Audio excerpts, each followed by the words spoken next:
Hi guys, kumusta sa lahat? Ito na malingki na tayo. Naubusan na tayo ng mga kailangan. Ito may asukal na brown. Ito ang sinasabi nilang pure baking soda guys. Tapos ito yung apple vinegar. Apple cider vinegar. Tapos ito yung kape ko na ubusan na ako. Tapos ito yung sausage. Ito pang sandwich. Ito yung ginger ale. Pag masakit yung tiyan mo, ito iniinom ko. Tapos ito yung coconut milk.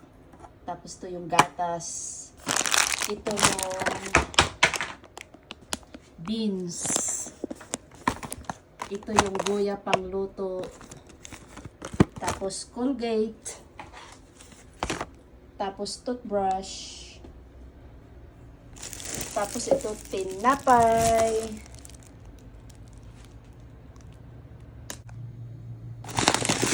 Ito guys, naubusan na rin ako ng bigas. Jasmine na bigas. Tapos ito naman yung tawag sa atin na sinasabi nila na broken rice. Yung malalaki na bigas. Yan. Tapos ito, siyempre nag-exercise, meron akong salad. Ako na ang maghati-hati. Isang plastic binili ko. Tapos ito kamatis. Tapos ito yung okra. Ito yung pipino, kahaba. Tapos ito yung organic na saging. At saka ito yung lemon, ang lalaki.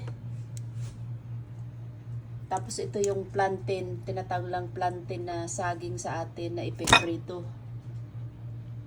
Ito yung manok. Ito yung pasayan, shrimp. Tapos ito yung tawag na bibi bak choy. Yan, gulayin ko, ano ko sa isda.